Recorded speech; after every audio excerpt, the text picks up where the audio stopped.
আসসালামু আলাইকুম ওরহমতুল্লাহি ওয়া বারাকাতু। কেমন আছেন সবাই? আশা করি সবাই ভালো আছেন। তো আলহামদুলিল্লাহ, আল্লাহ পাকের রহমতে আমি অনেক ভালো আছি। তো আজকে কিছু কথা বলবো, ভালো লাগলে কথাগুলো শুনবেন। তো দেখেন, আমরা দুনিয়াতে যেভাবে চলাফেরা করতেছি, মনে হয় যে আমরা চিরস্থায়ী এই দুনিয়াতে থাকতে আইছি। ঠিক আছে, আমরা আর মারা যাব না। ঠিক আছে, আমরা এরকম চিন্তা ভাবনা করতেছি।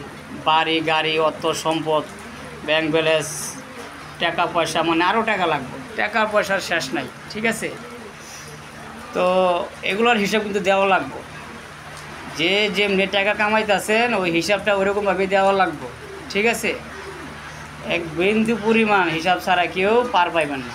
ঠিক আছে, তো আমরা টাকা পয়সা, জায়গা জমি নিয়ে, বাড়ি গাড়ি নিয়ে ব্যস্ত, কেরিয়ার নিয়ে ব্যস্ত।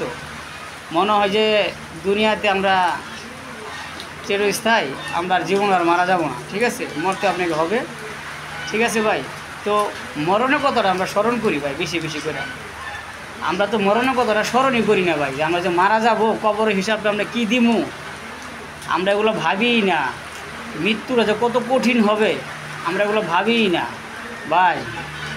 এখনও সময় আছে ভাই, চিন্তা ভাবনা করে চলেন, হালাল পথে চলেন। ওই মারামারি, হানাহানি, ক্ষমতার বড়াই, ঠিক আছে, অহংকার, টাকা পয়সার বড়াই দেখা লাভ নাই ভাই। আমার এই ভাই আছে, আমার সেই ভাই আছে, আমার এই নেতা আছে, আমার এই নেতা আছে। ঠিক আছে, কোনো নেতাই কামে আসবে না। একবার কবরে যান, ঠিক আছে, কোনো নেতাই কামে আসবে না। তো দুনিয়াতে যাদের সাথে আপনি উঠবোস করবেন হাসরের ময়দানে, কিন্তু তার সাথে আপনাকে উঠবোস করতে হবে। যারা ভালো দিনদার, নামাজ কালাম পড়ে, সৎ পথে চলে, তাদের সাথে চলাফেরা করবেন। আল্লাহ জানি সবাইকে হেদায়েত দান করে। সবার জন্য দোয়া রইল, ভালোবাসা রইল।